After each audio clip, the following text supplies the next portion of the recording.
Beberapa bulan yang lalu, Bosman sudah mengatakan bahwa perang melawan globalis ini masih panjang, masih lama dan memerlukan daya tahan atau endurance yang panjang. Menghemat tenaga, menghemat amunisi, dan cerdik merupakan langkah yang dibutuhkan. Bukan pinter loh ya, cerdik. Pinter itu bisa hafalan di sekolah, itu pinter. Mengikuti ilmu yang diberikan oleh guru, oleh dosen di kampus, itu pinter. Kita sekarang juga pejabatnya orang pinter semua. Saking pinternya cetak uang dibilang inflasi. Ngutang asing itu benar, bergantung dolar itu benar. Lalu kerjasama dengan negara komunis yang penuh tipu daya dibilang benar. Dan bergantung pada investasi asing itu benar. Dan genre berpikir begitu saat ini berkuasa mutlak mengatur negeri ini. Jadi yang di atas tinggal gampang, cuman bagi sembako sama kunjungan-kunjungan. Itu pinter pejabatnya namanya. Pinter minteri atasan, sama pinter bodohi rakyatnya. Sementara yang dimaksud cerdik di sini adalah street smart, orang yang memakan pengalaman hidup yang keras, makan jalanan, terantuk-antuk hidupnya, namun mantulnya lebih tinggi dari jatuhnya. Di atas orang cerdik ada lagi, orang bejo atau orang beruntung. Nah, lebih enak lagi gabungan keduanya sebagai pemimpin. Sudah bejo, cerdik lagi, itu baru pantas jadi pemimpin yang mengatur perang melawan globalis cabal. Oh iya,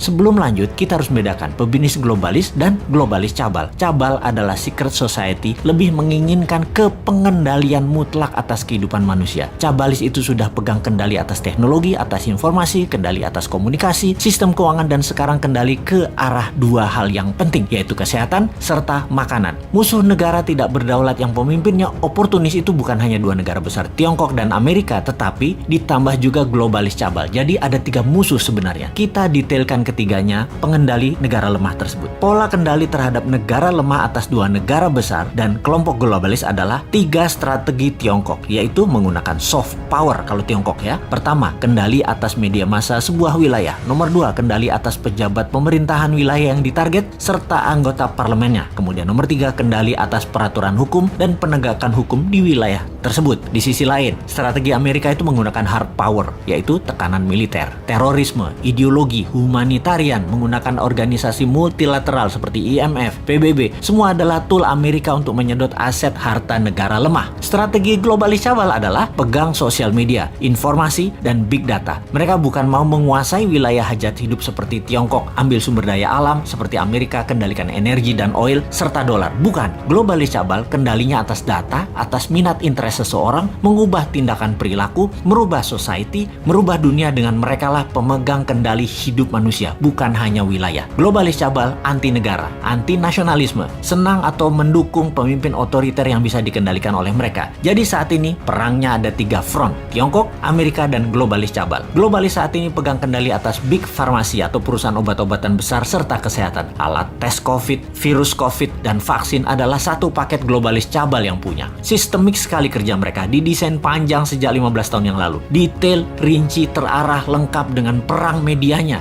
desain ketakutannya, dan alat yang disebut COVID atau virus yang sedikit lebih mematikan dibandingkan flu itu. Bahkan vaksin buat para petinggi big farmasi atau elit globalis cabal beda dengan yang dikasih ke masyarakat. Pastinya yang di masyarakat itu mengandung merkuri. Ini kata data intelijen pertahanan internasional loh ya, mudah-mudahan data ini salah. Vaksin globalis paling nggak suka dengan imunoterapi atau imunodulator, peningkatan imunitas yang dipakai untuk melawan mereka. Karena tidak bisa didata, tidak bersertifikat. Mereka globalis cabal yang perlu bukan hanya vaksinnya laku, PCR antigennya laku, sebaran virusnya cepat dan meluas, tapi data itu tidak kalah penting bagi mereka. Globalis menyarankan pakai masker dan lockdown di banyak wilayah sesuai dengan saran versi globalis. Semua sudah dibuat protokolnya sehingga efeknya perangnya panjang. Ada yang improvisasi misalnya pakai imunoterapi lokal, lockdown ringan bergantian, ekonomi jalan biasa, pakai data center satelit sendiri, komunikasi pakai tool negara tersebut sendiri, sosial media punya sendiri, negara tersebut nggak akan rubuh,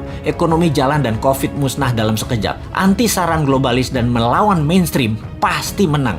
Itulah kenapa di tahun 2019 pertama-tama video Bosman muncul, kita mengingatkan perang yang akan terjadi di tahun 2020 dan tahun 2021 dengan akhir kalimat bertanya, sudah siapkah Indonesia? Untuk apa? Untuk punya Google sendiri, punya Facebook sendiri, punya satelit komunikasi sendiri, punya data center sendiri, punya Twitter sendiri, punya TikTok sendiri, punya begituan deh. Ini kira-kira maksudnya. Hanya di tahun 2019 awal tersebut kita menginformasikannya pelan-pelan, muter-muter bersama sanepo, gaya bahasa pengandaian, dan indirect language. Ternyata nggak paham gaya bahasa beginian. Wes, Jawa Timurane bosman metu tak sikat pol saiki. Faktanya perang pandemi ini panjang, 2025 baru bersih. Dan bukan karena virus solusinya, tapi natural herd imunitas solusinya. Terpapar banyak dan sembuh pakai imunitas diri sendiri, dibantu booster multivitamin dan mineral. Kemudian perang apa lagi yang akan terjadi? Yaitu perang cuaca atau climate war. Sudah sejak tahun lalu dimainkan. Dan kalau yang ini, Rusia ikut bermain. Selain globalis cabal Tiongkok dan Amerika di belakangnya negara sekutu, terutama G7. Mulai nyadar sekarang di mana-mana hujan juga banjir. Kata-kata puitisnya adalah bagai hujan di musim panas. Jadi kenyataan benar karena ya direkayasa cuacanya. Masihkah tidak sadar juga setelah pandemi, maka kesengsaraan lain akan terjadi, yaitu kelangkaan pangan. Sudah siapkah kita? Atau seperti 2 tahun ini, walau sudah diingatkan tetap aja menjalankan semua seakan-akan seperti anak SD gambar pemandangan 2 gunung, matahari, dan sawah. Wapokmu kapan?